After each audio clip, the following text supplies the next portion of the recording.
all. And then we will do a small balance of our activities between the agency and the tourism of Portugal. And we will see a video we did about the trail safety. Tourism in nature, doing tourism in nature safely. And then we will continue with your presentation. Okay. Great, thank you. Thank you. And but first, I will before you, I will say some words about your CV and to introduce you. Okay, just a few words. Okay. Okay.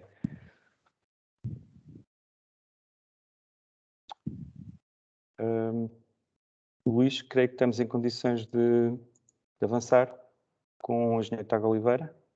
Certíssimo. Muito bem. Hi, hello, Mike Passo. My name is Tiago Oliveira. I'm speaking as a president of this agency that aims to promote the good forests rural fire management and integrated one, which is a stepping forward the system that we had previous the events of 2017. I would like to thank you in the name of the board of directors, and also to thank the Tourism Portugal, who has sponsored this collaboration between the agency and the Portuguese tourism community, because it was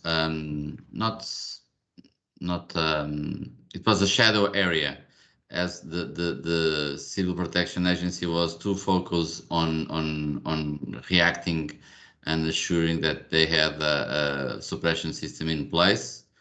But there are also some shadow areas where the Forest Conservation Agency in Portugal also was not really focused on having a system prepared to have people aware and prepared to react to a fire event when they were walking on the trails.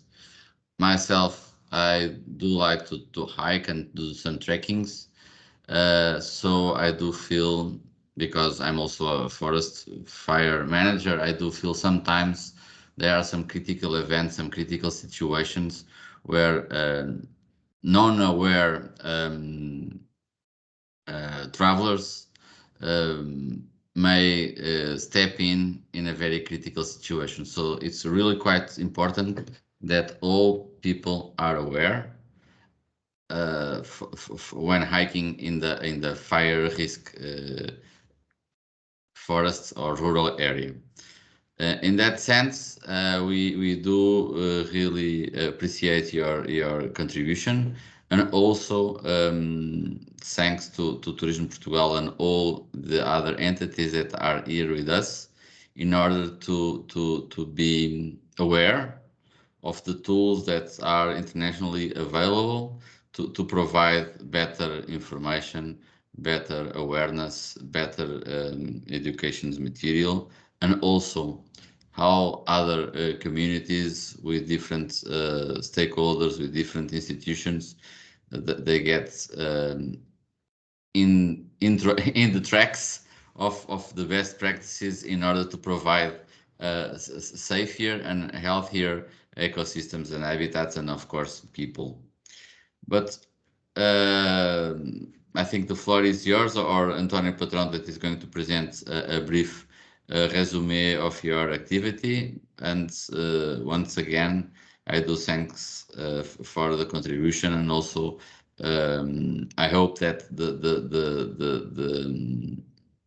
knowledge that you are going to provide us through this presentation and other materials would become available for entities that are organizing and providing these trails and these nature recreation opportunities. Thank you again. Have a good webinar. Great, thank you. Thank you, Tiago. Now we will go further to a brief balance of our activities. a short brief balance of our activities, and I give the word to, I call Luís Lopes to start with a small presentation, please. Thank you. Muito bem, obrigado António e boa tarde a todos. Cumprimentá-los e agradecer a vossa participação neste nosso evento, nesta colaboração com o Turismo de Portugal. Apenas uma pequena introdução. Good afternoon, Mike. We agreed to do this first presentation in Portuguese and we will share it with you. It's a little summary of what we did these past 3 years on this really near collaboration with the tourism and a lot of entities in Portugal, and we will also share it with you. But this first presentation and the videos will be in Portuguese, so it will be a little bit tough for you to come along with us, but we will share it with you just the same. Bem, prosseguindo com a nossa apresentação e até para cumprirmos com o nosso programa, nós acordámos fazer esta primeira apresentação e relativamente às intervenções também disponibilizá-las depois em português e fazendo a tradução com o Mike, como é evidente, para aqueles que não estiverem tão à vontade com a língua inglesa, mas para depois também partilharmos a gravação, alguns destes momentos estão em português e depois nós iremos logicamente também acompanhar com a tradução quando for disponibilizarmos o resto da informação. Primariamente, aquilo que me compete em nome da agência é partilhar convosco aquilo que foram estes 3 anos de trabalho em conjunto com o Turismo de Portugal, mas também com várias entidades nacionais e internacionais que contribuíram muitíssimo para estes entregáveis, estas apresentações, estes eventos, estes guias técnicos que fomos produzindo e disponibilizando ao longo precisamente destes meses e que agora queremos fazer aqui também um breve resumo e partilhar precisamente de forma a que se perceba quais os conteúdos que estão disponíveis e de que forma e onde é que vocês os podem utilizar e, inclusivamente, e mais importante do que isso, também enviar os vossos contributos para que nós possamos melhorar estes mesmos entregáveis. Este protocolo tinha um propósito muito claro. E há pouco o engenheiro Tiago referiu isso mesmo. Havia aqui, digamos assim, uma zona sombra entre aquilo que era a ligação desta temática dos incêndios rurais e mais, logicamente, a preparação e a prevenção com a lógica do turismo. E o entendimento, quer da agência, quer do Turismo de Portugal, foi precisamente de trabalhar num plano de capacitação para todos aqueles que têm essa responsabilidade, entenda-se, os próprios promotores e as empresas do setor do turismo, mas também de produzir alguns conteúdos dedicados aos turistas nacionais e internacionais nos mais variados setores e atividades que dizem respeito precisamente a esta atividade turística e que, como vocês sabem, é muitíssimo importante e relevante para a economia do nosso país. Como tal, tivemos 4 ações distintas no âmbito deste protocolo, que iremos partilhar convosco de seguida, precisamente para que pudéssemos apresentar boas práticas nacionais e internacionais. E atenção que isto é algo para nós extremamente relevante, que é precisamente podermos partilhar convosco aquilo que temos feito de bom nos últimos anos, mas também procurarmos os parceiros, e são muitos, ao nosso objetivo primário e fundamental, logicamente, que era transmitir esta segurança a quem nos procura, a quem diariamente percorre estas estradas, estes caminhos, estas paisagens do nosso país e que são absolutamente dignas de serem apreciadas, vividas, mas foi sempre a nossa preocupação e o discurso foi sempre este, que houvesse sempre presente este sentimento de segurança relativamente àquilo que era a temática dos incêndios rurais, principalmente no pós-2017 e as imagens que todos nós partilhamos e que ainda temos bem cravadas em nós, portugueses, e também naqueles que nos procuravam. Isto significa que desenvolvemos ao longo dos últimos meses várias ações.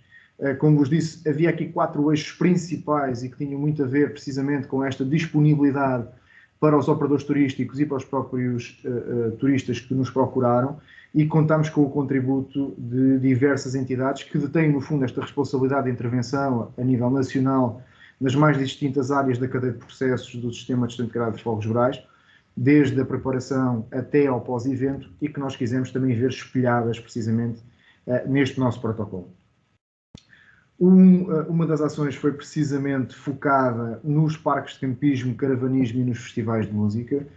Iniciámos isto com um estudo que contemplava visitas a este tipo de infraestruturas, de forma a que nós pudéssemos recolher precisamente boas práticas, falar com os organizadores, com os promotores, com os proprietários e perceber também quais é que identificavam como constrangimentos, muitas vezes relacionados com legislação, com regulamentos, com informação que estava disponível relativamente à temática, quer dos parques de campismo e caravanismo, quer aos festivais de música, e que acabámos depois por disponibilizar diversos entregáveis na ótica dos proprietários ou dos gestores deste tipo de infraestruturas, mas também direcionados para os festivaleiros e para os campistas que então utilizavam estas infraestruturas.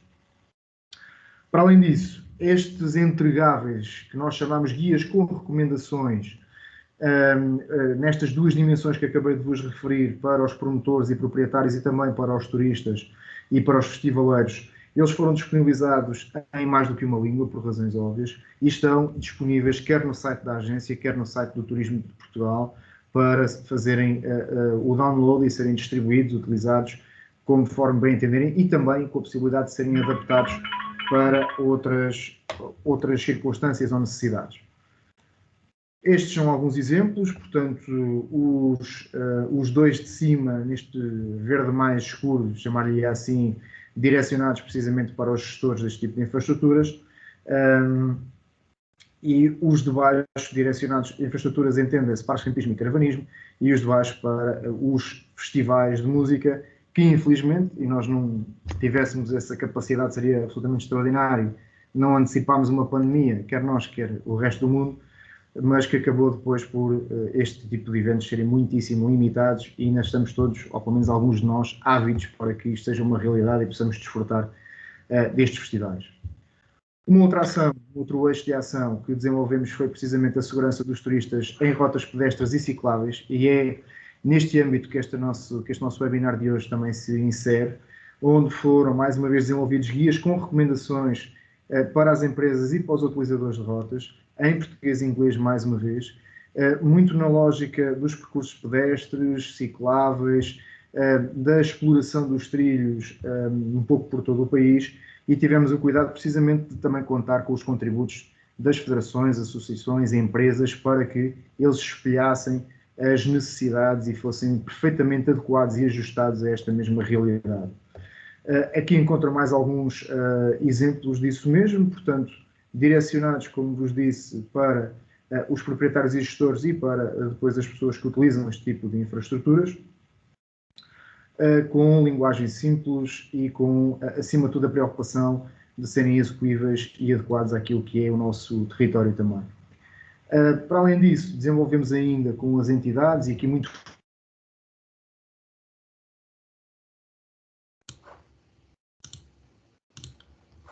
Ou seja, o que é que deve ser o entendimento de alguém que quer ir efetivamente fazer ou partilhar uma rota ou um trilho para se preparar para este circuito e para desfrutar em pleno daquilo que nós temos para oferecer.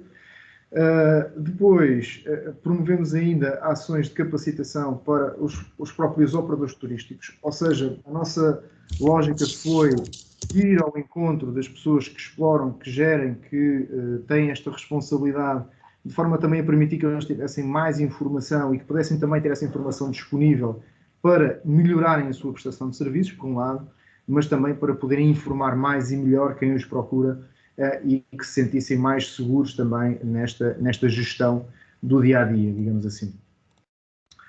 Para além disso, e relativamente ainda a esta ação, foi disponibilizado um manual de apoio com toda a informação associada precisamente às ações que foram desenvolvidas.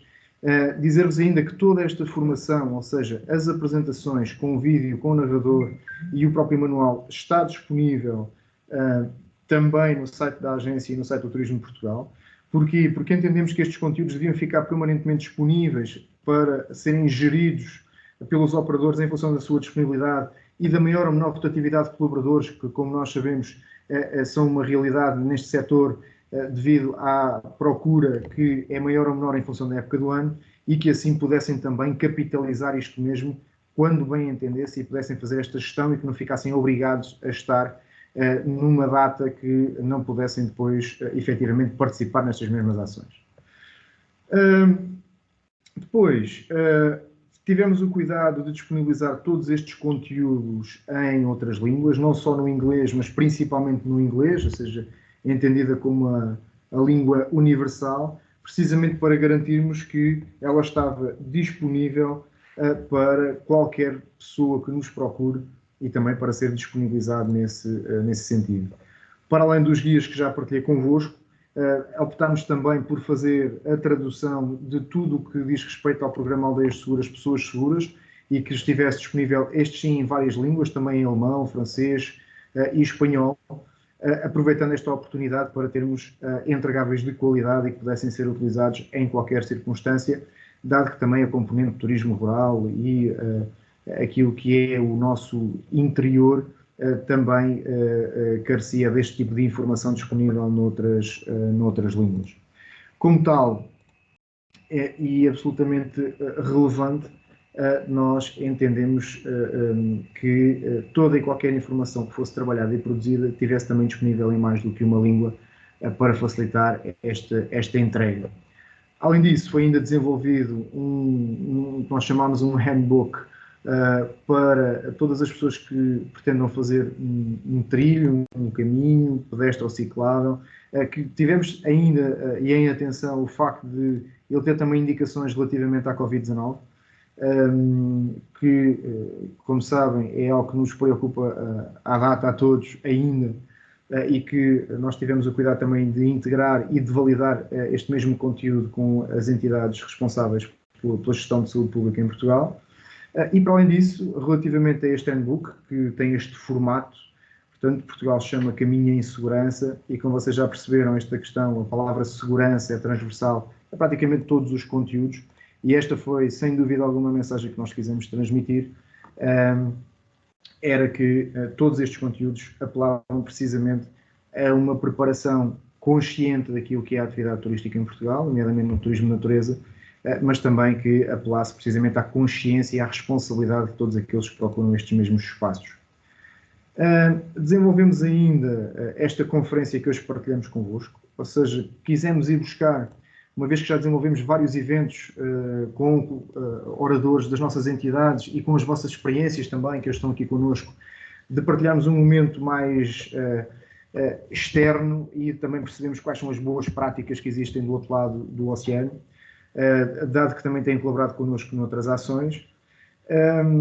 Procurámos ainda desenvolver um documento orientador para os planos de segurança e autoproteção de percursos pedestres e cicláveis, que estamos a finalizar e que contou com a colaboração, entre outros, da Autoridade Nacional de Emergência e Proteção Civil, da Guarda Nacional Republicana, do Instituto de Conservação de Naturas e Florestas, logicamente do turismo, mas também das associações e federações com responsabilidade nesta matéria.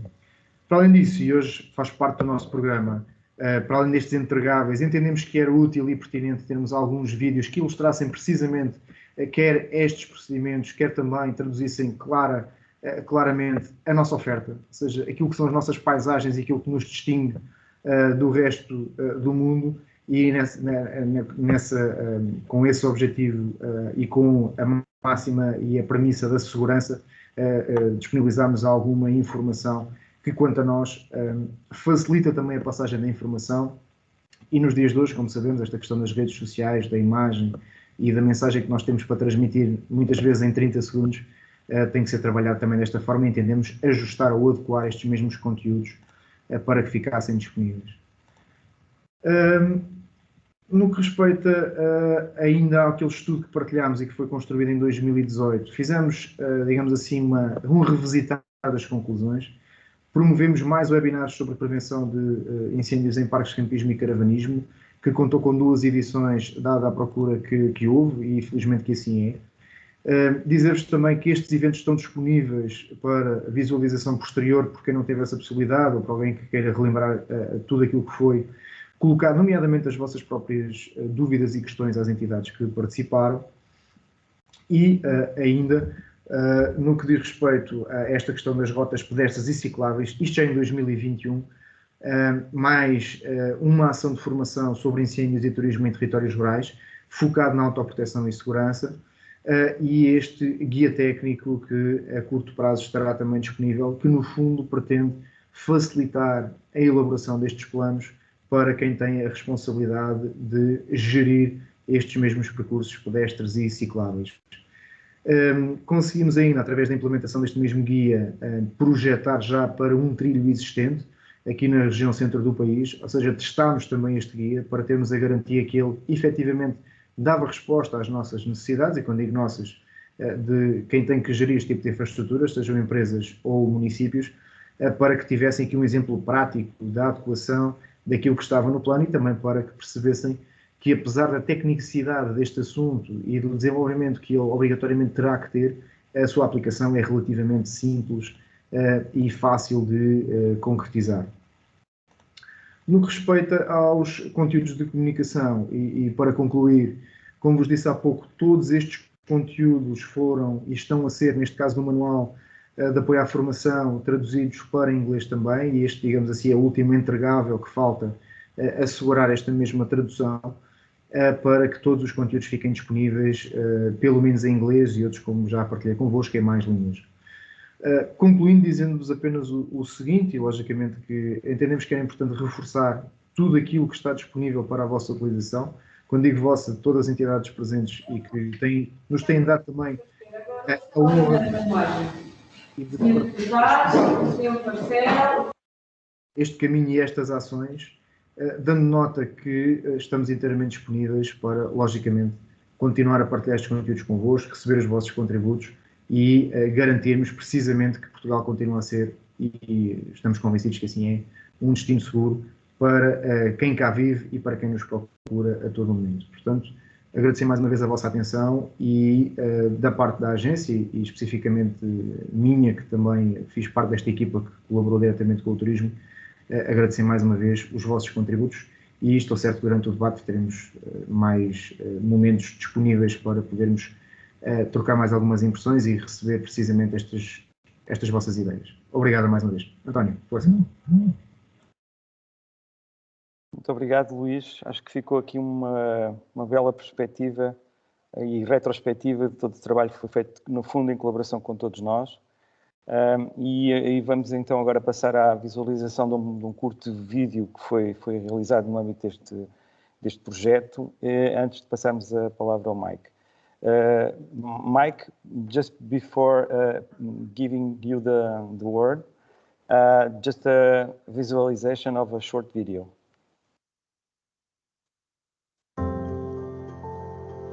É possível começar novos caminhos. E desfrutar em segurança.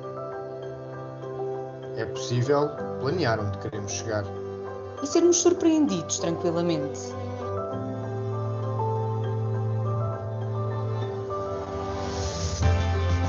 É possível irmos à aventura. E partilharmos como iremos fazer pedindo apoio. É possível aproveitar cada momento. E encontrar rotas e trilhos pedestres em Portugal. Porque tem sentido.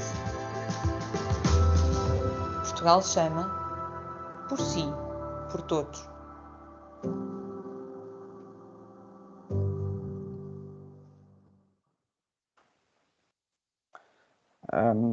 Este é de facto um dos primeiros vídeos, um dos dois vídeos que foram realizados e que, como vimos também em ambiente de pandemia, pretendia também de algum modo chamar a atenção para que alguma atividade também ainda pudesse ser feita com segurança no meio destes trilhos.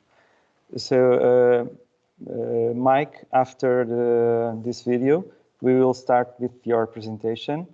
Just a few words about your work, and before that, just to remember that we want to build safe trails, sustainable trails, and inclusive and accessible and adaptable trails.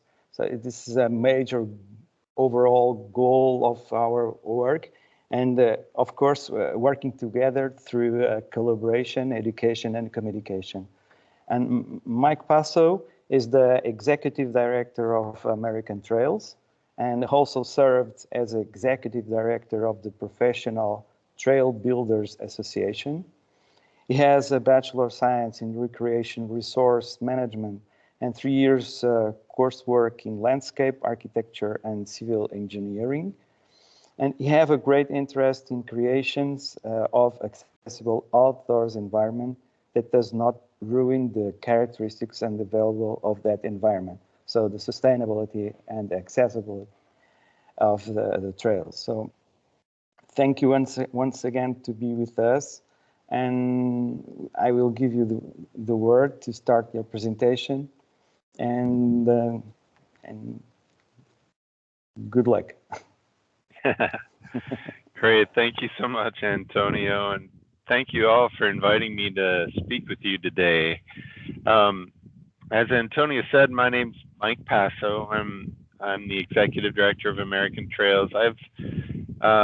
Just to give you a little bit of background on me, I was injured in a mountain biking accident in my 20s. I was a very avid mountain biker. I did races and went mountain biking every day, rain or snow, sleet or shine. It was the thing I did for my entire life, really. At the time, I happened to be going to school for engineering, but mountain biking was really what drove me. And one day, for some still unknown reason, I was going a little too fast and hit a sandy patch and flipped over the handlebars of my bike and landed on my back and broke it. And for some reason, I didn't kick out of my toe clips, and the weight of the bike coming over on top of me is what broke my back.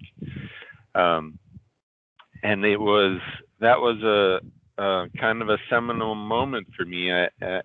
I was laying in the hospital bed, wondering why I was so upset, and it turned out I wasn't upset because I couldn't feel anything below my belly button, and it wasn't that I couldn't see myself walking anymore.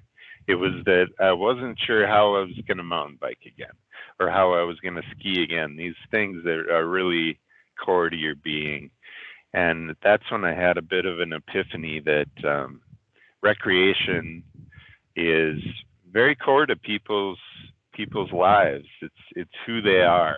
You don't see pictures of doctors with their hands inside somebody's body cavity on their wall. You have pictures of them holding up a giant fish on their latest fishing trip, or them mountain biking to the top of a mountain.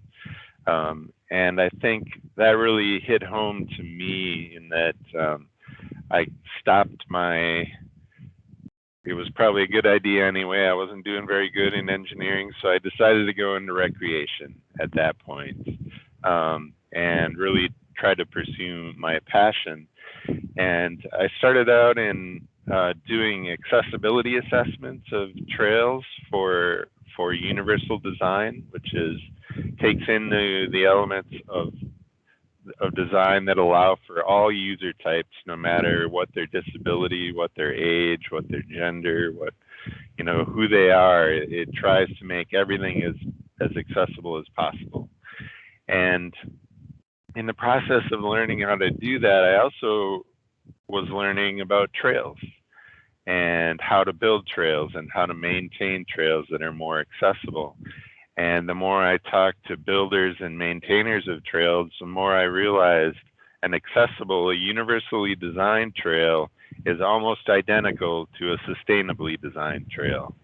The only real difference I could ever really pinpoint is the amount of cross slope, the side tip of the trail. With a universal design trail, you want to minimize that as much as possible, but with a sustainable trail, you want to get enough cross slope to maintain the sheet flow of water across that trail, as you all well know. So that's really everything else is really very similar. A sustainable trail should be at least 32 inches wide, and it should have a firm, stable surface, and it should be, no more than 10% grade, up to 12% for shorter periods of time, just to maintain or stop water from staying on the trail and allow it to fall off. So very, very, very similar guidelines. And at that point, I kind of joined the Professional Trail Builders as their executive director. I ran a sea kayak tour company in the summer, and they needed an executive director that could run their conference in the winter, and it turned out to be a perfect match. So I did that for 12 years, and then I moved into American Trails, who I had been on the board of American Trails for probably 20 years, I think. And then when our longtime director retired, I moved into that position. So that's kind of my background. And I want to start, if it's okay, a little slideshow to introduce you to American Trails as an organization. So bear with me. It always takes me a few seconds to find what I need.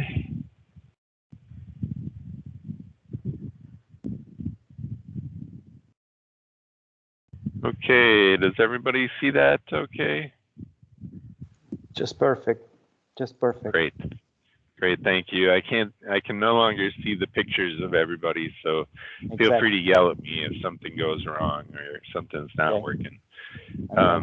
So American Trails has been around since 1988, and we were started as an organization to I don't know if it was the same in Portugal in the 80s, but in America, the different trail constituents, they were getting more money to build more trails, but the motorized and the non-motorized trail users were butting heads constantly. They were fighting over that money, and it was a rare occurrence to have a motorized trail user and a non-motorized, like bicyclist or a hiker, at the same table being civil to each other.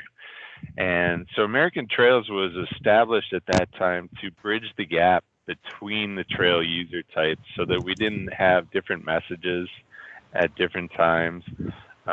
Largely it was focused on talking to our policymakers, our senators and congressmen. We wanted to, not have one group go to a senator 1 hour and say something, and then another group comes in an hour later and says something totally different and bashes the last person that was talking to them. That doesn't make for a great situation to get more and better funding for trails in your country. So American Trails was established to find common grounds between all of the different trail user types, and we remain one of the only organizations in America that has members from all the different trail user types, which include equestrian, mountain biking, hiking, motorized, motorcycles, ATVs, even water trails are members of our organization. And we've since that time, I think it's both gratifying and a little disturbing that we're still fighting that same fight. I think we're doing much better now at bringing our different groups together and finding our common messages, but we haven't, all of the same issues that were facing the trails world back in the 80s, they still exist. We wrote a report when American Trails came into existence on Trails for All Americans. Like, what does it take to create a trail for every American that everybody can use and have access to, and build health outcomes and build community economies and things like that. And I read through that report because we're thinking about doing another report, and it's all of the issues are pretty much the same, which was a little upsetting, but also a little gratifying to see where we've improved as American Trails and as a trails community, but also see how difficult some of these big questions are to attack. And we much like you, much like I heard you say, Antonio, we do it through connecting partners, improving the nation's quality of life and health and well-being through trails, and invigorating communities through trail development. Those are kind of some of the visions of what we want to see in our country and the world as we reach out.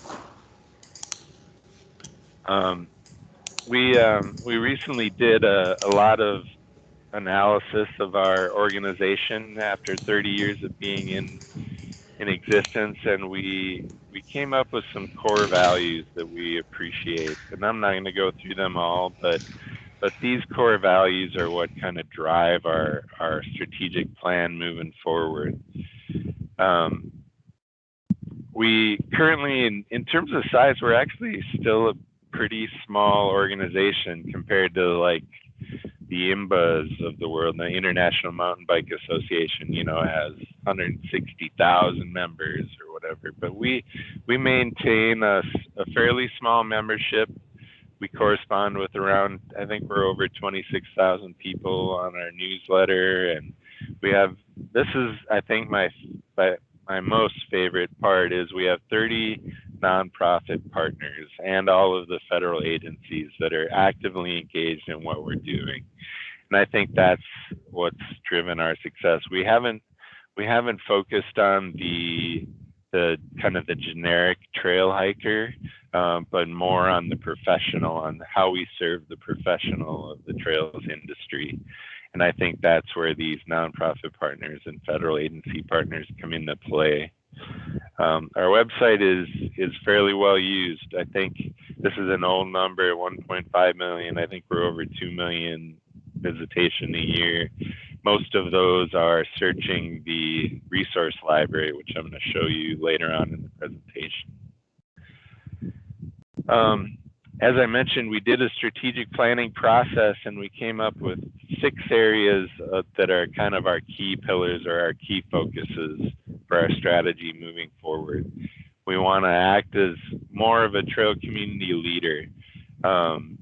We were finding that in many ways, American Trails was started over the years to morph to compete with some of the people that some of the organizations that should have been our partners. So instead of doing that, we're pulling back and we're figuring out how we can be a leader and a partner with the groups we really need to connect with. And one of the keys to that, I think, is research. I'm betting in your worlds too, you're seeing a big gap in research that can help support the messages that you want to put out there.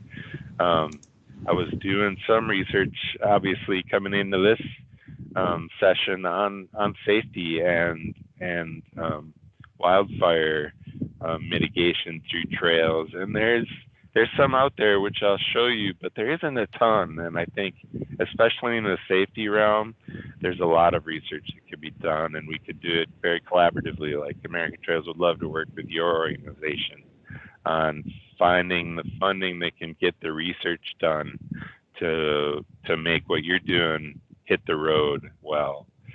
We're doing a big push on professional development. We're working on trail core competencies, which we hope will be out at the end of this year. And the idea behind that is, you know, kind of trying to identify the core training needs that members of a successful trail crew could have or should have to be able to be successful as a volunteer or as a crew member or as a core member, and identifying what those are so that the trainings that are offered throughout the world can make sure that they're meeting those core pillars of training.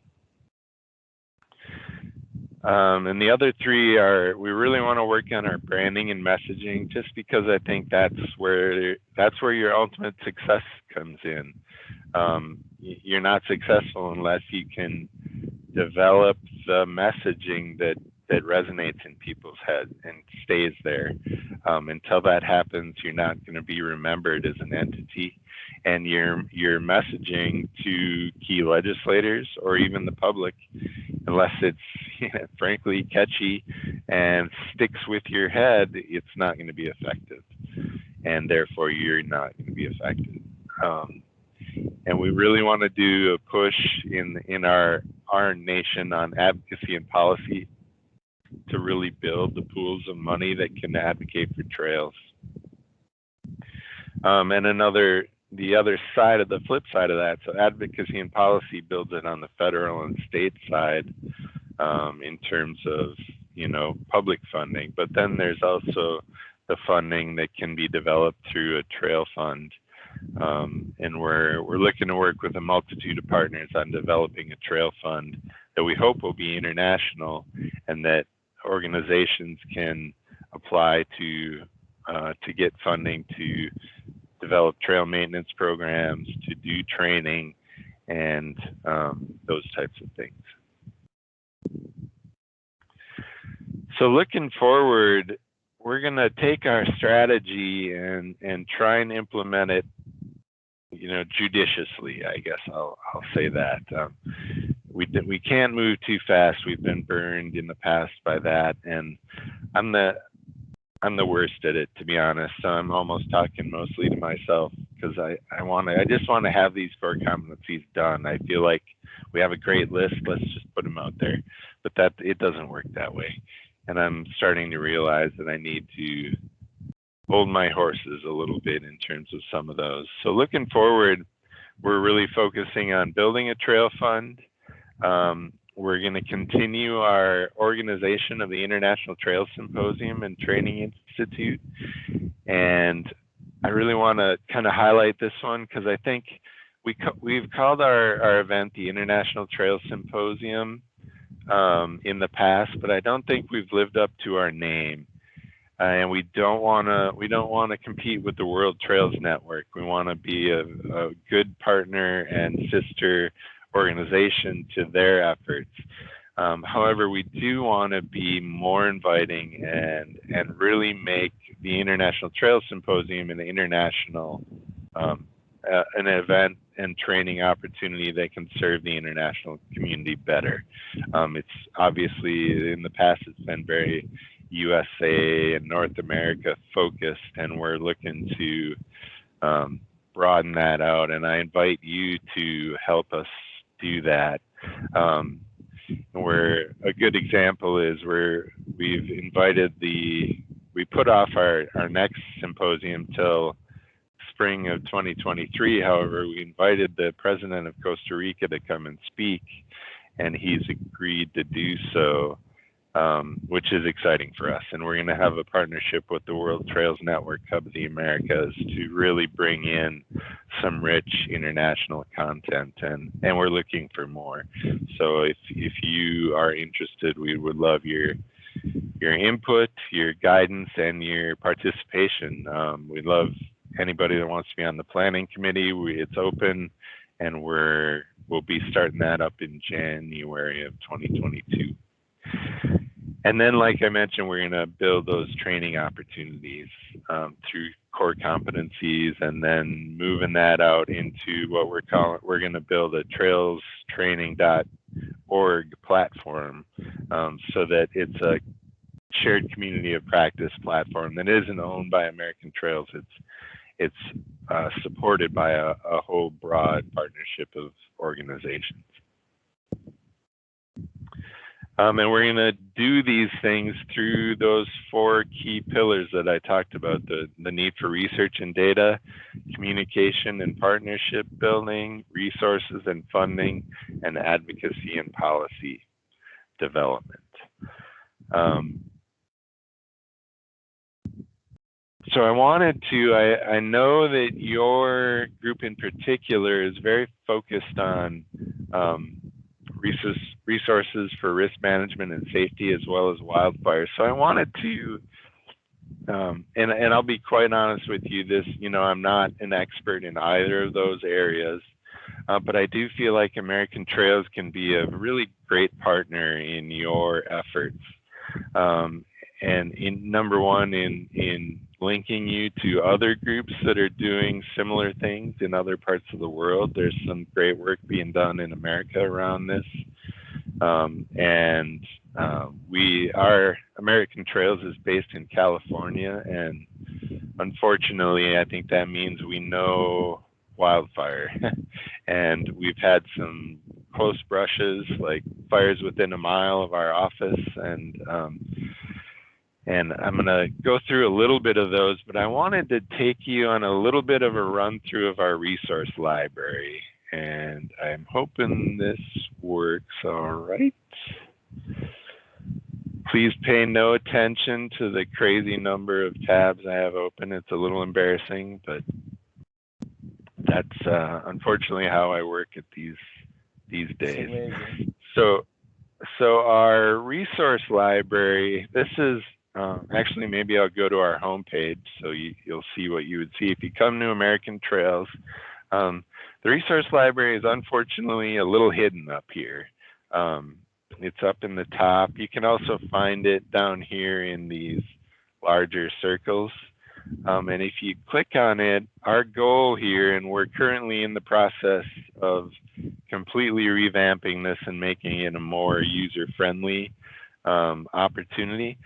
But right now you can search the resource library by categories if you want. You can choose one of our 5 categories of advocacy, funding, planning and design, construction and maintenance, or management. Or if you don't feel like what you're searching for fits in those, you can choose a publication type. If you're specifically looking for a study on, the health benefits of trails, you can choose studies and narrow it down from there.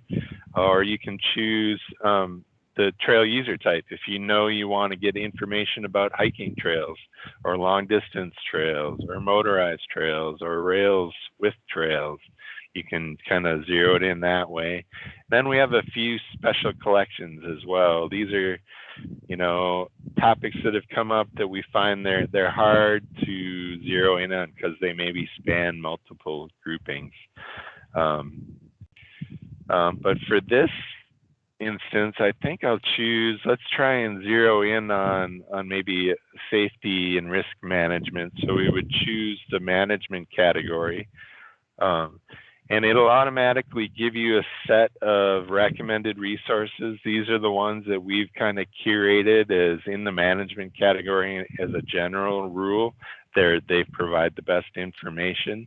And then we have some trail specific recommendations, some webinars. We do a webinar every week, and our webinar database has just gotten huge. And we're through COVID, we decided to make that switch to doing webinars weekly because it was serving our constituency so much better. And we were starting to get 1,000 people on every webinar. It was unreal. So we've decided to keep that going, even as COVID is starting to slack off. We feel it still has a lot of value to our folks. And then there's a whole list of more resources. If you didn't find it above, you can scroll through, you can do a keyword search.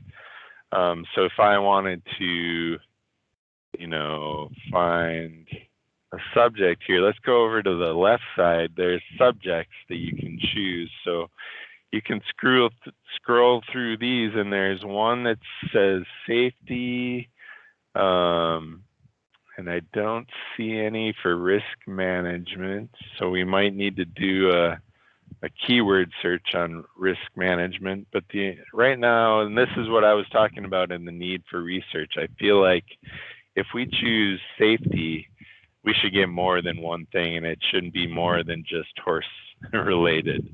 So I did a little bit more searching.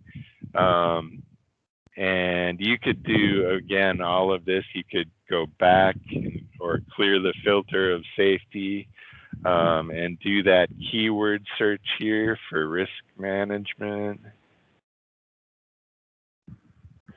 and search that way.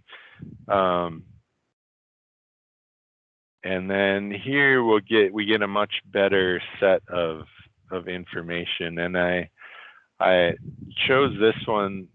There's a great, it's a little old, it was published in 2000, but there's a primer on trail related liability issues and risk management techniques that that I find to be very well done. It was done by Rails to Trails. Again, it's a little dated, but that type of stuff, unless you have some significant litigation happening, it doesn't change that much and can still be fairly valuable. But it's a pretty large document, and you can download the entire document. It does relate specifically to Rails and on trail corridors, but a lot of what they do very, very well kind of spans the spectrum of different trail user types.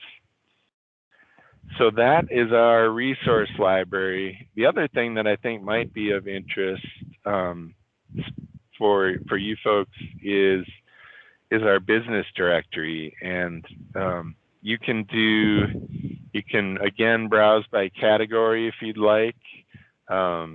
If you're looking at different states or regions, this is of course US specific, but if you're looking for an organization that might have had similar experiences as you guys are dealing with in terms of risk management and safety and wildfires, you can go and you can search through, like I would guess your area might be conservation and environment organizations.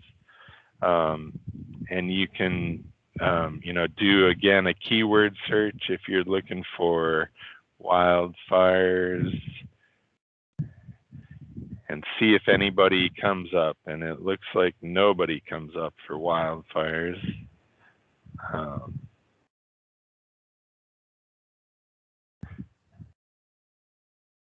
For risk management,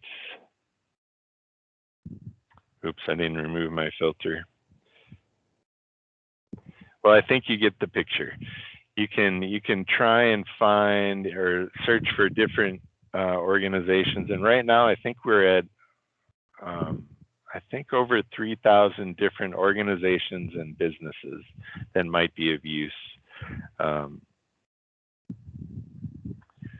Let's see, I've added a few more links to different safety articles that I found, liability issues for recreational trail development. There's a great multi-use trail safety guidebook that's been put out that I think has really great information in it. It's a little more recent. And then in terms of wildfire and trails, this is a very intriguing and timely topic for American trails, especially. This is a picture this is the Sacramento River in Redding, California, where our office is. So it's about maybe around a mile from our office. And you can see in a fire denuded landscape, about the only thing that survived was the trails. And so our little community has become a little bit of a test case scenario on what works and what didn't work in trails.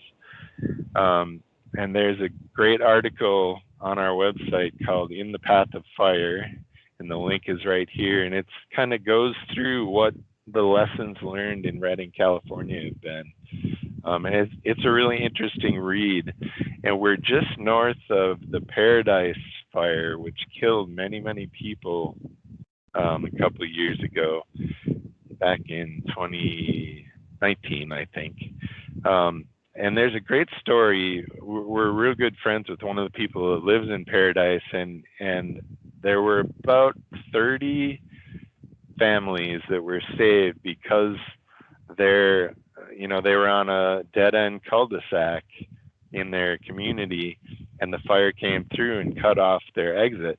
But there was a trail right behind all of their houses, and they were able to hop on that trail and get to safety.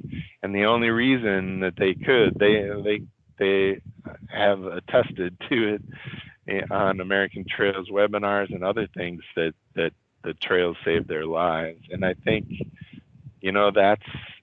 that's a very interesting thing. It's not widespread, I don't think. But we're seeing it, I'm seeing it pop up more and more in my conversations. Trails are truly powerful land and habitat restoration tools. And they can, I guess 2020 was I mean, the ultimate in dramatic natural disaster years, as we all know. We had huge wildfires in the West, where I'm from. We had Midwest floods and hurricanes. And there's story upon story upon story of how trails help to do a whole bunch of things whenever those happen. And what happens is trails, especially if they're planned at the front end, can become really powerful emergency evacuation routes. I just did an accessibility assessment at a small town called Cannon Beach, Oregon, which is kind of a famous destination with Haystack Rock. I don't know if any of you have ever been there, but it's beautiful. You should go. But it's a teeny town, and if there was ever a tsunami, it would be wiped out. It is like right up against the beach and the mountains. And they have built trails specifically for the purpose of quickly getting their population to higher ground. And those trails are beloved by the community. They're used every day. The city was like, even if we didn't want evacuation routes, these trails would have been perfect for our community. But little do they all know, those are the evacuation routes that they're relying on for half of their population to get to a safe area in the case of a tsunami. They provide key access corridors for firefighting and emergency crews. And something I learned that I just find fascinating, and this wasn't planned either, but a sustainable trail tends to cut across and follow the contours of the land. You probably all know this.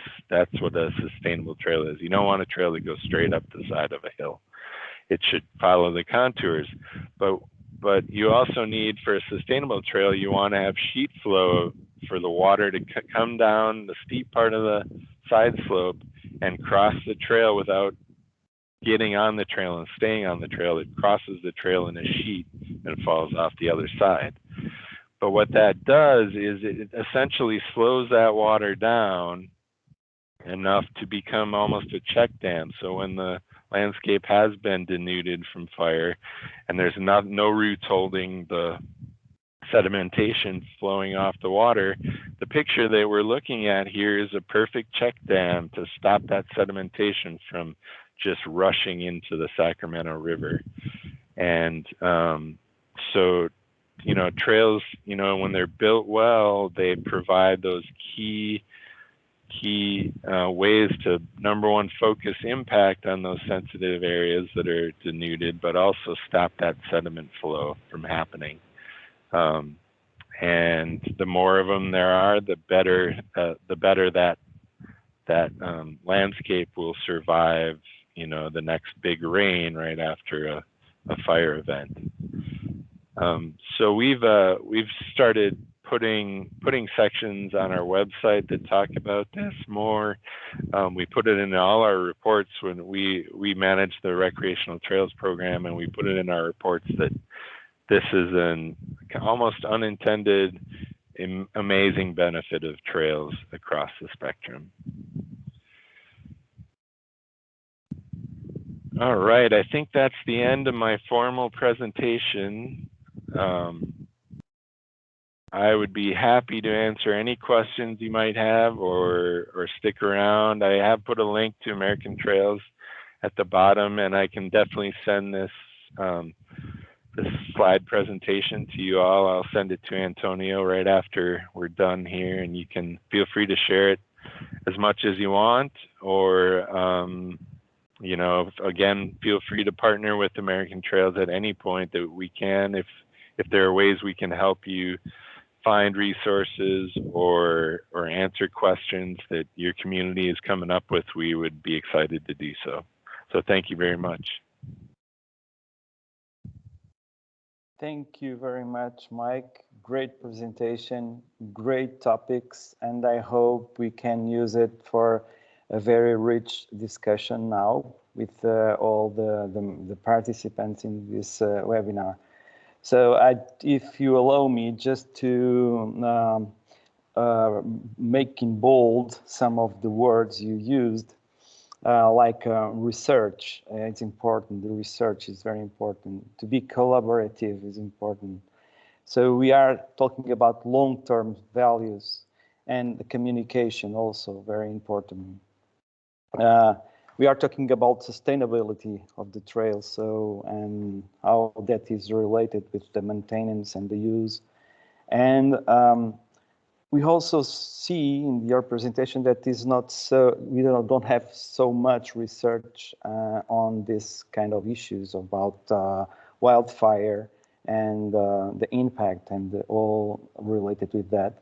So that's why we as agency, we had the focus on this issue, just because it's a problem. Just like California and Portugal, they could be like brothers, because in terms of wildfires, because there's the same climate or the same conditions of combustion and the same fire environment, almost the same. Mm-hmm. Mediterranean kind of, and in that kind of perspective, we can say we are brothers. I'm very, very glad with your presentation, because you said that we can use this connection like to build and reinforce a good partnership.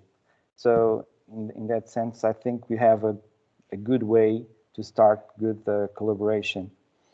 And just to another point, very important, is in my point of view, is, as you said, so the trails like an opportunity to the evacuation, opportunity to economy, an opportunity to fight the fires, and we should take advantage of that. So in community-based, of course. And with these topics, I want to ask to all the participants if they have any specific question to Mike Passo. And it's a great opportunity to share and to enrich our knowledge. You can raise your hand if you want to. While people are doing that, I would also just say, I think safety and wildfire should be special collections in our resource library. So if you know of great resources, please pass them along, and I'd love to collaborate with you all on developing that. Sure, Mike, for sure. We will do that, for sure.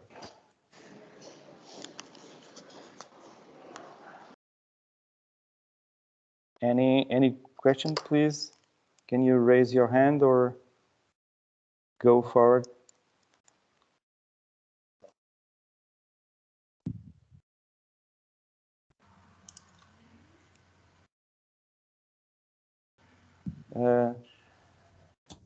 Temos a Teresa Ferreira, doutora Teresa Ferreira, o José Gonçalves. Teresa, ladies first.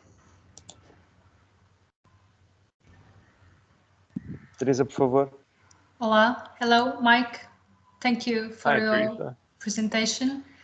Can you talk a little bit about if you have tourist companies, businesses that bring their clients, their tourists in the trails? Do you also have some connection with them? They do the training, they know how to aware their clients, their tourists on safety behavior. Can you talk a little bit about the relationship with the tourist companies? Yeah, you bet. Yes, we do have pretty strong relationships with many of the tourist companies. I do think that's actually, it's interesting that you're very tourism focused, because I think that's something that America does not do well, to be honest. We don't connect our tourism to our trails. That connection isn't in legislators' brains, it isn't in funders' brains currently. So we've been, I'd say since since 2019, that was made very evident to us through the last International Trails Symposium, when a lot of, like Galileo Saints with the World Trails Network was talking with me about how internationally trails are largely funded through tourism resources. And in America, that's not necessarily the case at all. So we've been very specifically trying to reach out to tourism organizations to bring them in, to get them on that business directory so that they're, you know, visually seen as a part of our trails community. But I don't think we're there yet. We're not there to the degree that I understand Portugal to be at and South Africa to be at, you know, in terms of making that very direct link. But that said, we have made some great inroads, and when we do, it usually happens in the realm of research at the moment. That's where I'm seeing it happen. And we've done some great partnerships with a research company called Headwaters Economics. If you're looking for research, they're a great tool. They've done some great safety and fire research as well. And in a sec here, I can put their link in the chat or send that to Antonio afterwards. But they've done some really great efforts where they partnered with like Whitefish, Montana, which is a very tourism oriented community, to do analysis of what the economic impacts of tourism and trails have been to that community. And they've done it in probably 20 or 30 different communities. So I think that's where we've been most successful in making those partnerships, but we have a very long way to go, in my opinion. So we will share good practices with you. Excellent. That'd be wonderful. Thank you, Teresa.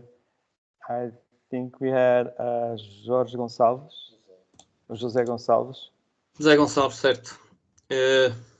Mike, you talked about the advantage of a trail for a possible evacuation during a wildfire. Have you ever thought about the trap it can be if people escape from the wrong trail during the wildfire?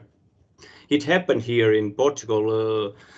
Really? It was not a trail, but Pedrógão, many people dying trying to evacuate. So have you never thought about that?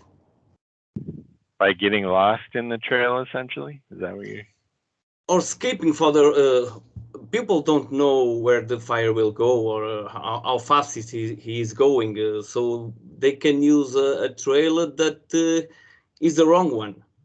Maybe it's the wrong one. Yeah. It can happen. Yeah. And I think, you know, that's a really good point. It can happen. And the way that I think, you know, I think in terms of fires, it has been not something that's thought about. You know, we use a lot of plastic signage, and I think there are needs for people to think about, you know, elements that are on a trail that are key to getting people safely where they need to go. The key to that is signage, or at least one of the very biggest keys to that is signage. And if it's a little cheap plastic sign that just melts when it gets hot, that's not going to be very helpful. And the same with bridges. There were several instances in our local area in Redding, California, where wood bridges were burned up and caused, you know, basically dead end sections of trail.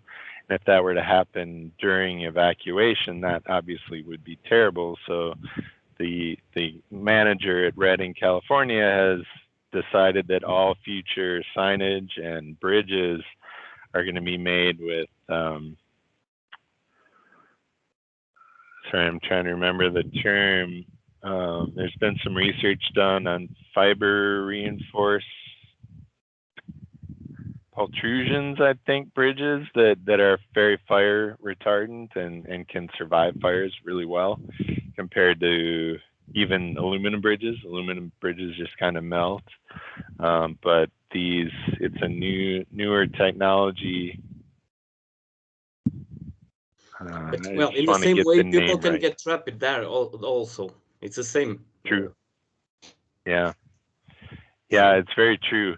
I think, and I don't know that I know of an answer for mitigating that other than, you know, doing your best to provide clear signage that isn't gonna, you know, get ruined, and ensuring that, you know, maybe the largest and most obvious trail is the one that's the safest trail for evacuation as well. Like, make it a little wider so it's the one that people's natural tendency to follow might be. That's the only comment I think I have. Okay, I let that conclusion that you made right now, I let for the experts that are here with us today to comment. Thank you. Thank you. Nós temos aqui mais we have Manuel Franco. You want to? Hi. Thank you, Manuel. Hi, Antonio. Hi, Mike. Thanks a lot for your presentation, for all the presentations, but in particular the one from Mike. And I would like to make some questions, or more also some doubts in my mind, because honestly, like Teresa was saying, in Portugal we face a completely different reality in trail management from the American use of trails or traditional use of trails. In Portugal nowadays we are seeing trails, and I recall that Portugal, it's not a country with a walking tradition very into the local community. So walking was never a recreational activity, but only a functional activity. So trail using in Portugal nowadays, it's very well seen as a touristic resource. What this provokes or stimulates is that the biggest amount of users that we have on trails are not proper walkers or ramblers, like the British say. They are tourists that are exploring a new territory that they don't know. The majority of the times they don't even know the activity, so they depend a lot in terms of risk management on our capability as trail management to provide them the correct information at the correct time. And this reality, and I'm talking when I belong also to some councils on World Trails Network, and I know that this reality in Europe, and in particularly in Portugal, it's quite different from around the world. Yes, like you have said, it's a little bit like South Africa and some other countries where we see this same development of trails connected with the tourism industry, because that was not the truth in the Alps, that wasn't the truth in the America. And this new reality in terms of safety and risk management surely puts on all of us a different kind of pressure if we were talking about normal, under comma, normal trail users, okay? And I believe this is the big challenge that we are now facing. But I don't honestly know, and now replying a bit to Ajif, to Antonio, and all the other colleagues, that I know that we need to be very technical in terms of developing the evacuation routes, signing the evacuation routes, but at the same time, we can never forget that we are talking about wild spaces activities or semi-wild spaces activities where the responsibility will always be on the user as well. And so there are two sides of this coin, and we cannot see just one of it, not just the trail management or the education of the users, you know. But well, thanks a lot once again for all your presentation, the resources given available. And the question is that I don't know, but maybe in the United States and you American Trails together with ATTA had already studied some particular cases where some trails have a very touristic use and where fire risk management has to have a different approach that on the common American trails. Because I know that you have trails in the America that are restricted and people just go if they are signed to go and allowed to go. So the management knows who is there, when it's there, where they are. And this is a reality that I would like that you, if you can, or if you know, to tell us a little bit more about it. Because in some of our trails, maybe this is the future. I don't know. Yeah, thanks, Manuel. It's not a very common thing for us to have a trail that's that highly regulated. It's almost always in our wilderness areas, which are very highly regulated, very controlled, and unfortunately, I think that's probably the area where we lose our most people, even though we know they're there, they have registered, they have a permit, and we know the general area where they are. It's still the place where we lose the most people to wildfire, and also just falling off the cliffs and things like that. But you're right. I think there is in national parks. There's more and more national parks that are very highly controlling entrance, and you can no longer just go in there. You have to have your own permit. And I think it's becoming more and more of a situation that is across the board. And I think it's, that to me raises very large equity issues, in terms of who kind of the gatekeepers are and who's being allowed, and is it only people with lots of resources that are allowed on the trails? So it's not something I would like to see heavily involved, but in high tourist areas, I agree that it's definitely a management option that should be considered. Yeah, I can imagine that for American trail culture, this could be very imposive and aggressive. You have a culture of freely rambling around trails, and trails are a common property, and they should be. But the biggest problem is that in Portugal, we believe that they should be, but we need to balance this with trails being used by a gigantic number of tourists that are not prepared, that they don't know the area, that sometimes they don't receive the correct information, and that's the biggest challenge is how to regulate without losing the freedom that trails and rambling should represent. That's the biggest challenge. I agree. Well said. Yeah, balance is always. If there is anyone to have a question, in the middle time I have a question to Mike. It's about if in your partnership, Mike, if you have, if the American Trails have a partnership with the coal fire in order to do something else, to have some partnership with the coal fire in order to make a good balance between this wildfire risk management. I'm sorry, Antonio, I'm not following your question, so just okay. Can you repeat that? So if my question is, if you have a partnership with the California Fire Service, so the Forest Service and the Coal Fire Service. Okay, that's right. Yeah, we don't currently have a partnership with them. I think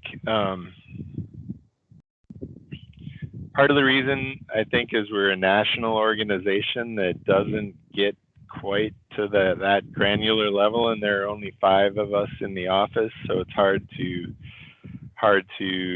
really focus in. We do have a relationship with the California State Parks and the California Trails Association, which has, we were a part of their last meeting, and there was a lot of fire-related and safety-related sessions there, but we don't have anything beyond that directly with the fire organization. Okay, thank you. So in here we are trying to reinforce that connection with civil protection, communities, so forestry management, and so on. So this event is part of it, also. Yeah. We do have a really strong relationship with the U.S. Forest Service, which obviously manages huge amounts of fire, and their fire budget, eclipses everything else in their budget these days. But it's been interesting working with them on the balance of fire and fire mitigation with the access by tourists to fire-prone areas. It's definitely something they're wrestling with. Exactly, so true. So I ask all if you have. We have João Ministro. If you please, João. Thank you. Hello. A very quick question to Mike. Maybe I didn't listen well. I suppose I sometimes I check what's happening in US about trails, and the idea is that most of the trails are in national parks or in public land. Do you also have trails in private land, and how do you manage them? Because in Portugal, one big issue also, it's about trails which are not in public land. It's trails in crossing private land, and that's also a big issue in terms of management. How do you, what's the situation? I think most of the trails in America are in national parks, so it's managed by the governments, I suppose. Thank you. Yeah, I would, there is a perception internationally that all our trails are on public lands, but I would say about half of our trails are on public lands. And, well, I guess no more than that. I would say maybe 60 to 70% of our trails are on public lands. And the reason I say that is you're right in your question that they are mostly happening in developments when it's on private land. They're often closed off and not necessarily public, although some more forward-thinking developments are making them public and having to deal with multi-use conflict and those kind of things. There are some great examples of public trails, like in West Virginia. I think there's a 60. The Kanawha Trail is hundreds of miles long, and it's 100% on private land, and it's all done by handshake agreement. And the reason for that is we in the U.S. have a very strong aversion to we're very much private property rights oriented people. And I'm not sure what the culture is like in Portugal. I often wish we were more like England, where it's fine to walk across people's land, but that isn't the reality that America lives in. And we put up fences, and we maintain those fences with guns, unfortunately, a lot of times. And that has definitely limited our private land opportunities. But where we can do them, we do work with organizations to do them. Now, just to be clear, American Trails doesn't manage any trails, to be honest. We advocate on behalf of trails.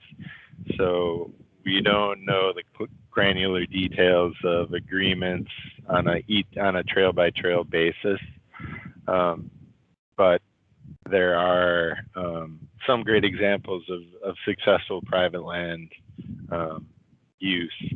And then every time we have a trail symposium, I swear 30 to 40% of the people that attend are private developers looking to put trails in. And all over America, when you're driving down the highway, you'll see a billboard for a new community that's being, touted, and I'd swear half the time at least there's a trail on that billboard. It's a huge selling point for our developers. Unfortunately, the flip side is what I said, where those often aren't open to the public. Thank you, Mike.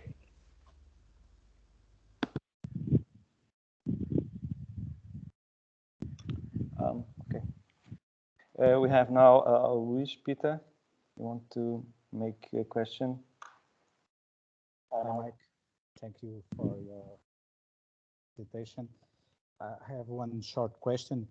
I'd like to know if you have some emergency or evacuation plans in those trails that are implemented in fire-prone areas, and if you have drawn or considered the implementation of escape routes and safety zones in trails that are settled in the high-risk areas.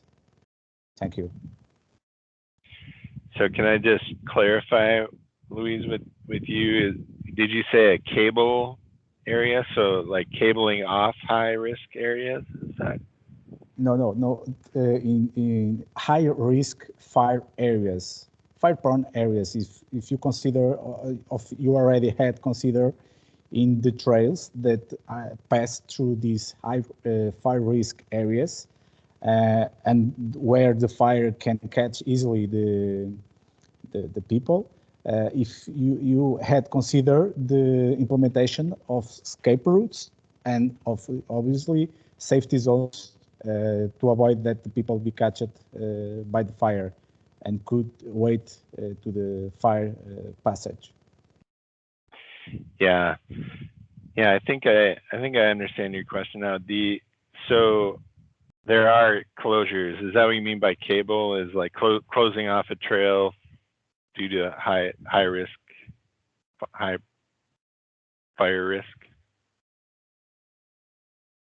Or am I misunderstanding? Looks like I'm misunderstanding. I'm sorry. See, the sound is not the best one. My question is if you have in your trails or some of those that are settled in the fire-prone areas, if you have evacuation plans in order to, if you have a fire, you have a number of procedures, rules, and people that go to the field to evacuate the trailers that could be in the area on the trail.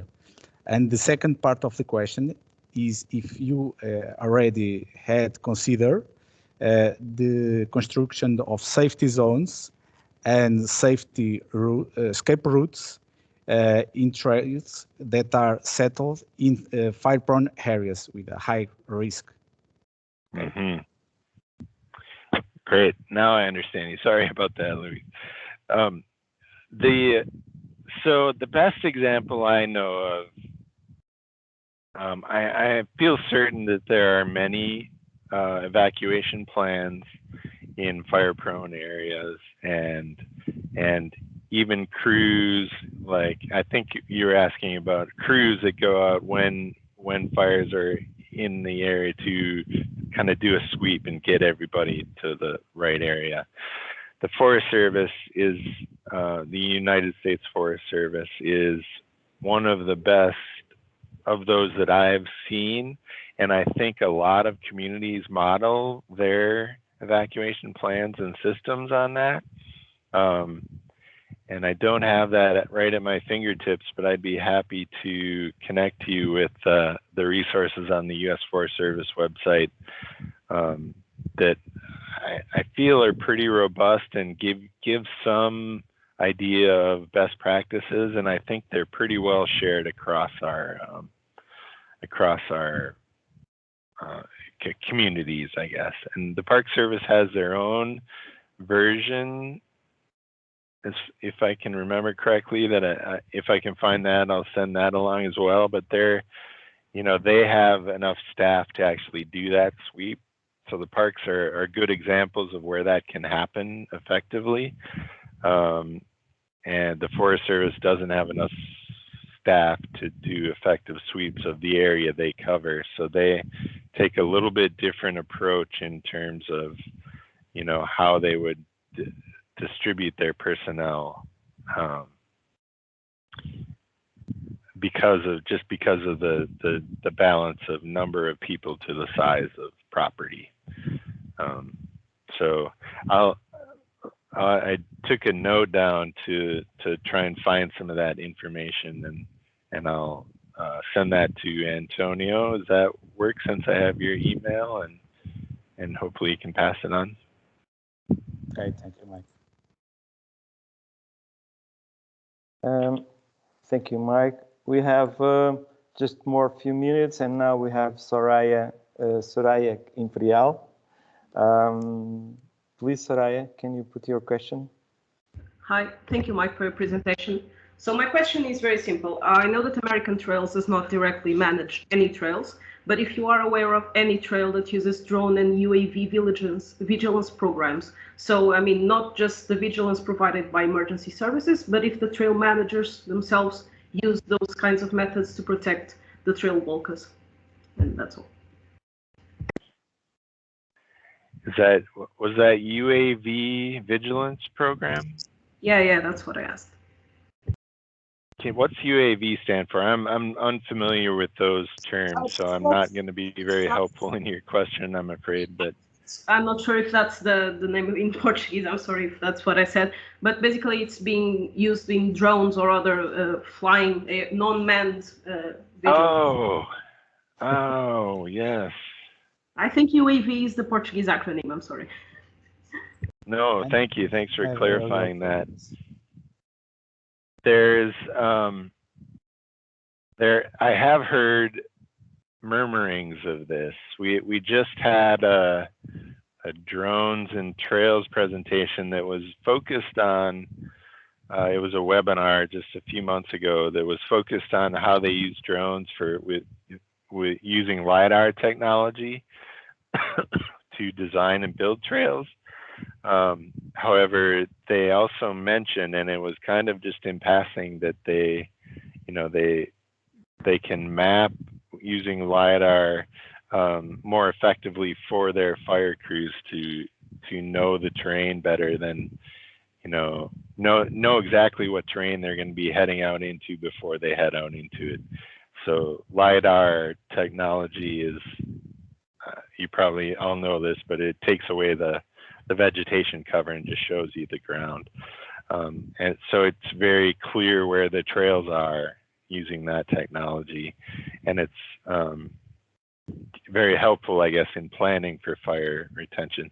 Now, I don't know, he didn't mention anything about, using drones on active fires. I would imagine that is pretty common, but I don't know. I haven't heard about that. And I would think maybe in my exploration with the Forest Service, I'll be able to find something along those lines too. Thank you for your answer. Thank you. We are almost finishing, I guess. We have a question in our chat. So from Miguel Buin, the question is, do you know or are aware of any specific and truly functional dynamics between travel tourism agencies and the government entities in terms of awareness and feedback? This can sound like a redundant question, since it is a citizen and even more a company's obligation to warn for fragilities, but when a practice it can have a great impact. The passive behavior as well as the citizens' participation. Even more because it can take a lot of government's resources to pay attention to that feedback. What would be your advice for a perfect use of feedback between the citizens, companies will to collaborate, and a government entity? Do you have any good, precise example, model, program in mind? It's a long question, but I think it's also about. Yeah, that's an involved question and an excellent question. Sorry, I'm just trying to get my head wrapped around all the elements of it.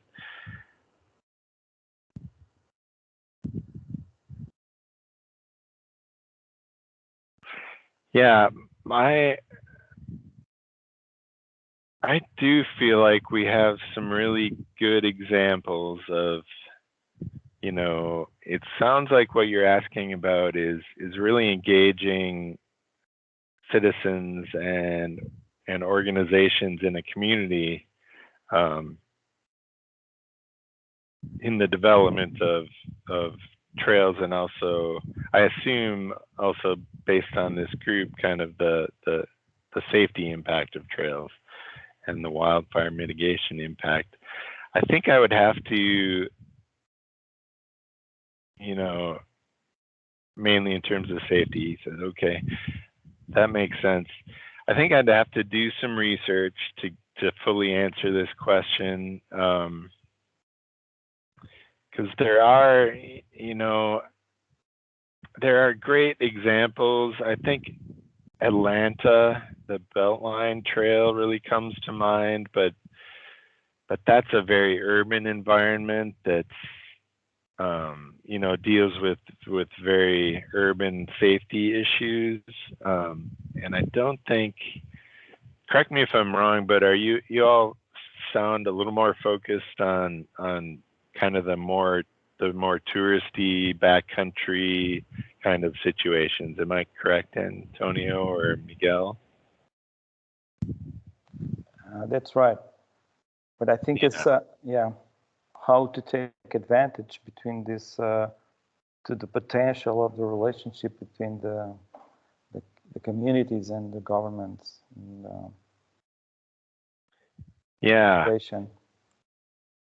Yeah, well, I think, you know, when you say it that way, Antonio, I feel like funding is what jumps to my head, that relationship comes to fruition in funding.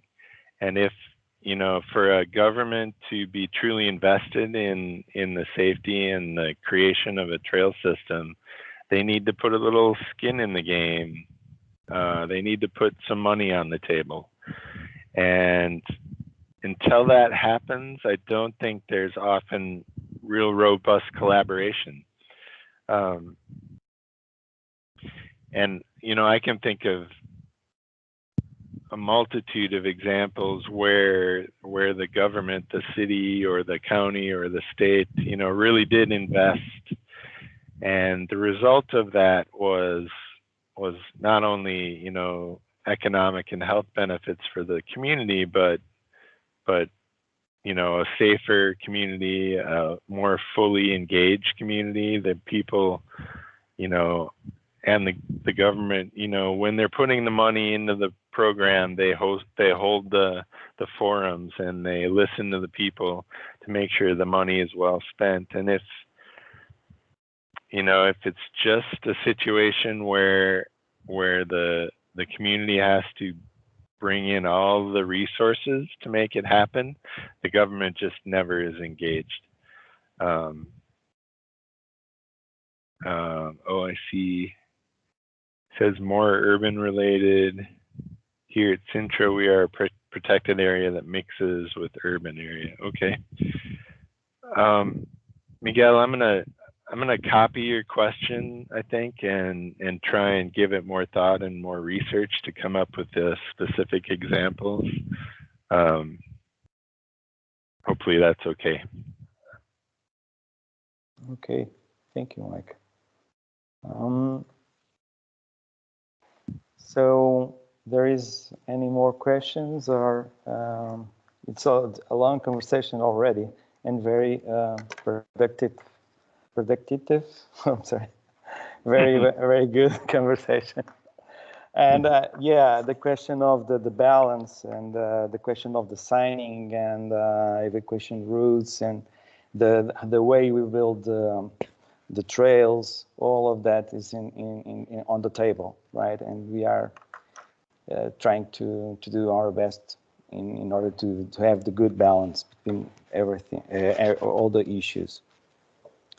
So if there is no other question, I think we will finish this point. Yeah, we will finish this point, and we will share with all of you the last video we did, and it's all about the safe question and on trails. And it's yeah, okay, go ahead. Estamos quase.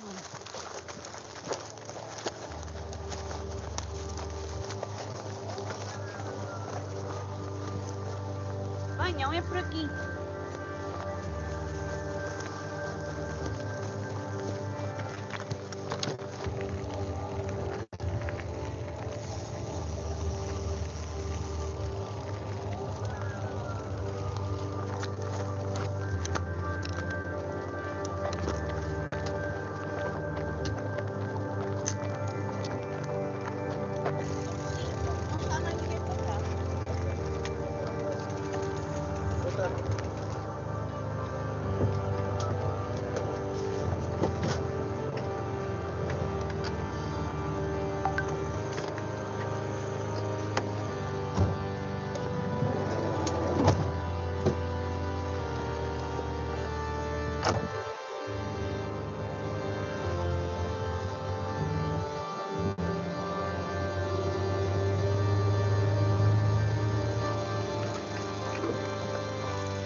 Aqui ficam seguros, mantenham-se calmos.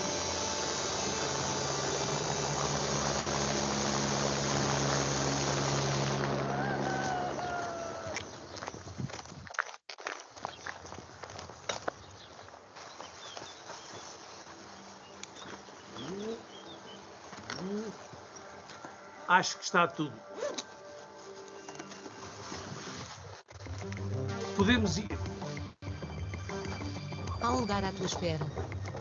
Bom dia. Um lugar de tranquilidade. A confiança num caminho seguro. Para ti. Para todos. Começamos já a subir? Há um lugar à tua espera. Um lugar onde és liberdade.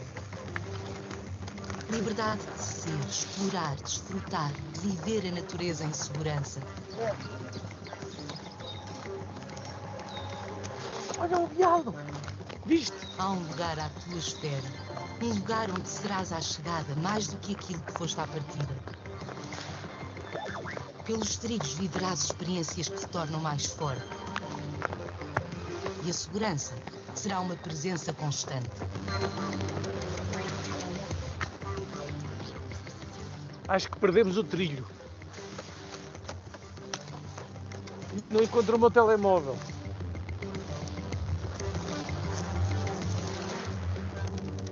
Uma coluna de fumo. Como é que vamos sair daqui? Precisam de ajuda? Sim, por favor, esquecem-nos do telemóvel. Não temos o mapa do trilho nem conseguimos pedir ajuda. Nós conhecemos o caminho. Eu vou ligar para o 112. Obrigado. Com as nossas ações conscientes, construímos lugares seguros. Há um lugar à tua espera. Por ti, por todos. Por um turismo de natureza em segurança.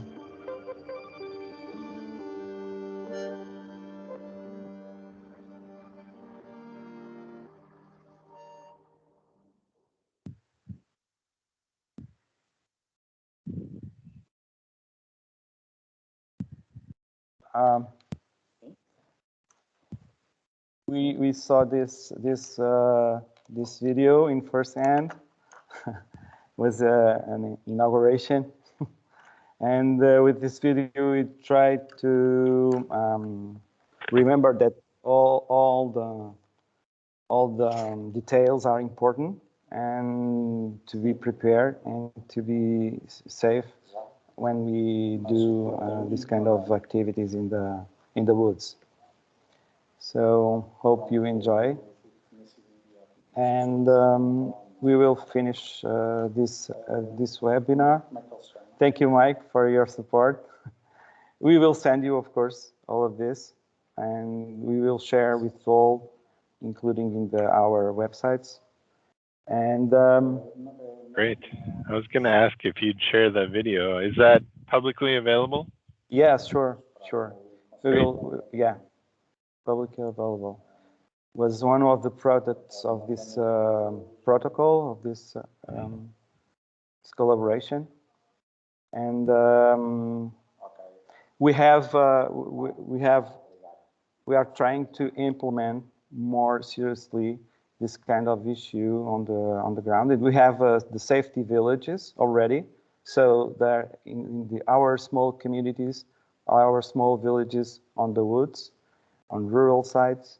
We have already a program running in order to make travelers and the community safe from wildfire. So like a kind of a refugee, and we have a officer, security officer, to protect, to protect the community. So we are trying to connect the tourism, the trails, and the communities to have more safety and economy, a local economy. So that's really great. Thank you.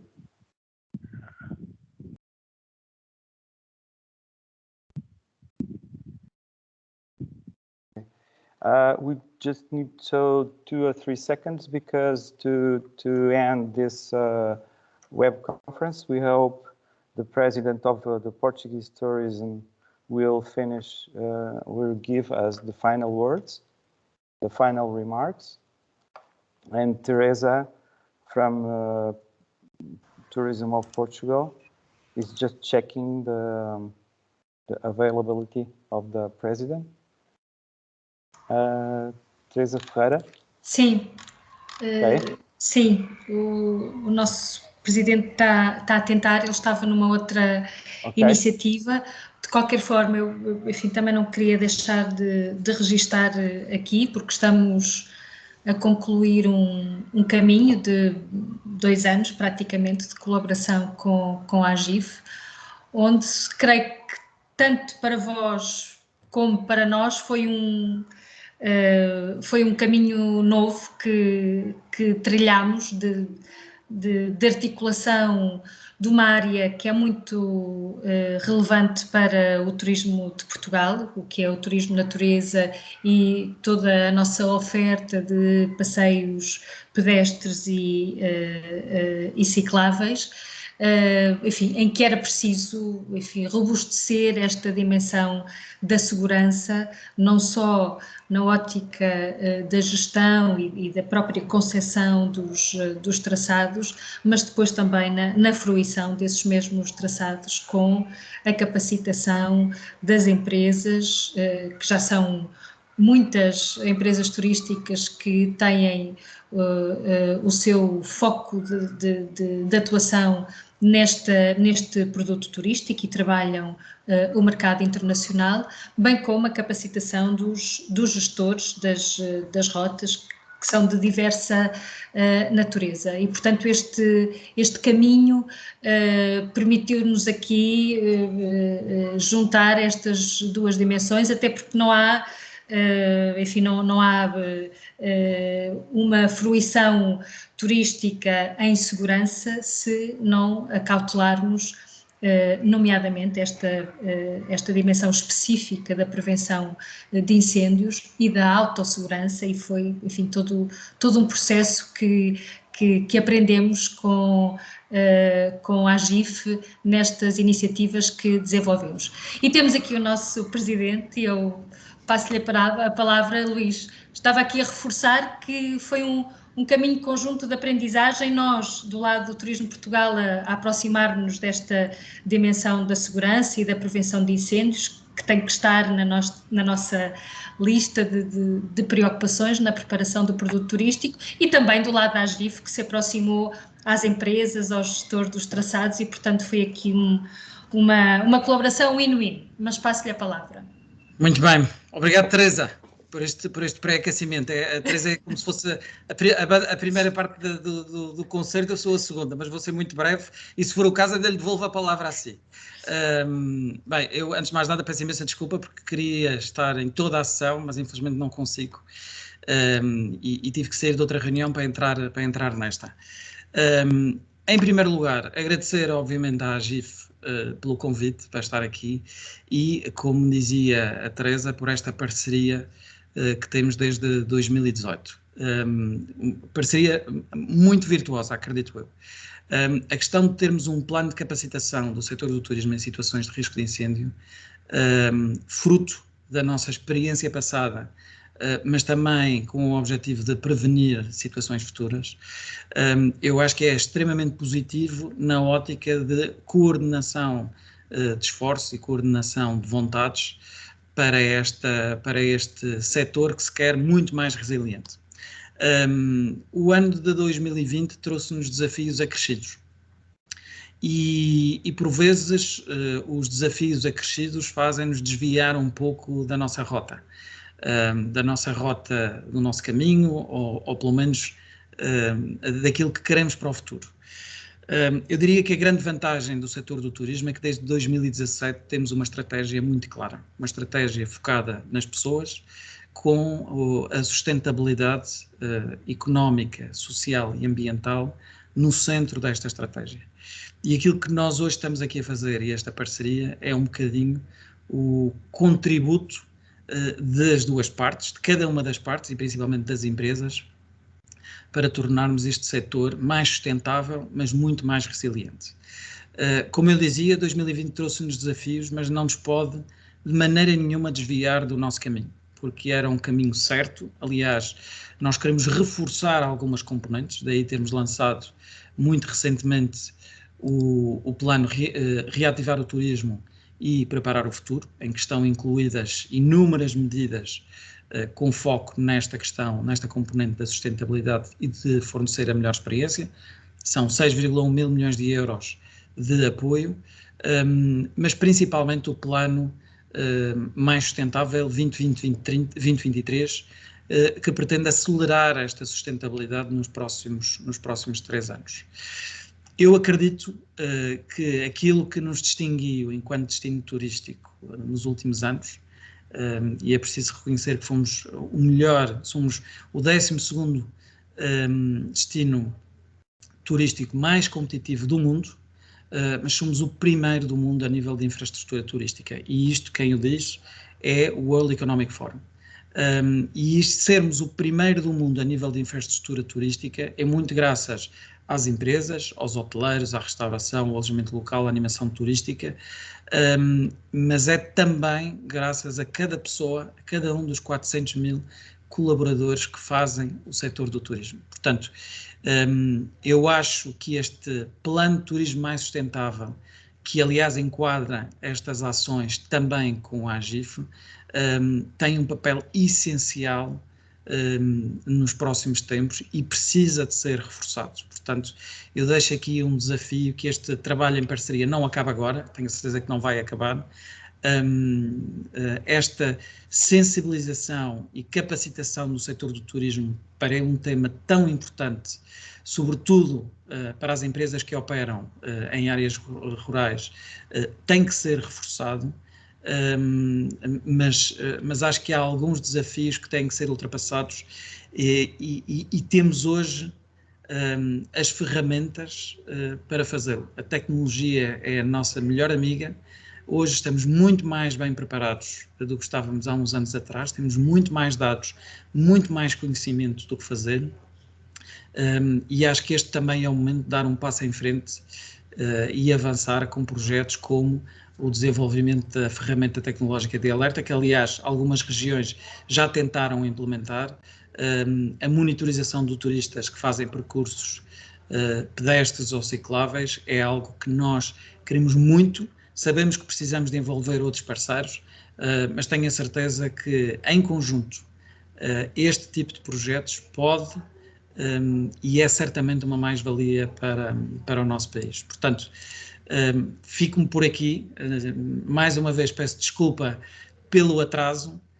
Espero que tenha sido uma sessão muito proveitosa e da parte do lado do Turismo de Portugal queria só dizer muito obrigado a todas as empresas que participaram, à AGIF pela colaboração e dizer que isto foi só um pequeno passo para aquilo que queremos no futuro. Portanto, muito obrigado e estamos inteiramente disponíveis para esse futuro também.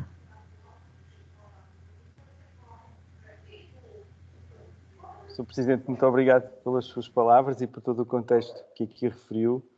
E seguramente da parte da AGIF haverá no futuro essa colaboração e de todo o sistema de gestão integrada de fogos rurais.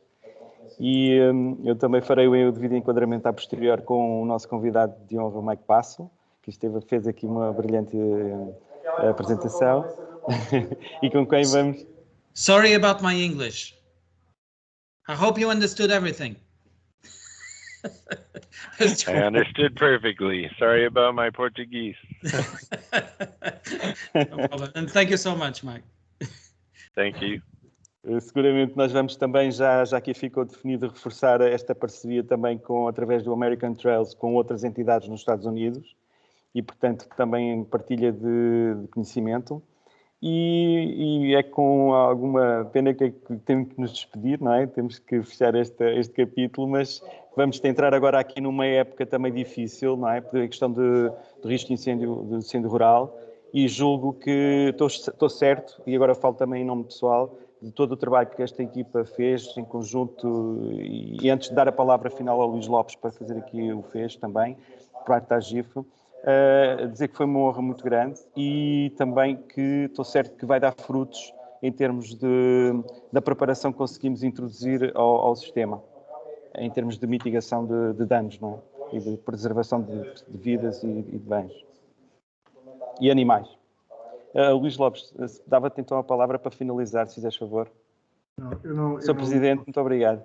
Não vou fazer qualquer intervenção, até porque o Presidente já finalizou, só ia mesmo reforçar que depois quer os vídeos, quer as apresentações ficarão disponíveis no nosso site do turismo, e apenas agradecer a presença de todos e reforçar também a nossa disponibilidade para continuarmos este caminho. Obrigado a todos. Muito obrigado. Obrigado, boa tarde. Thank you, Mike, once again. We'll keep in touch. Bye, Mike. Okay.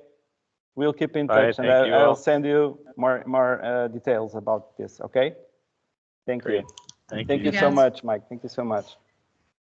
Obrigado, fiquem bem. Obrigada, boa tarde. Obrigado a todos.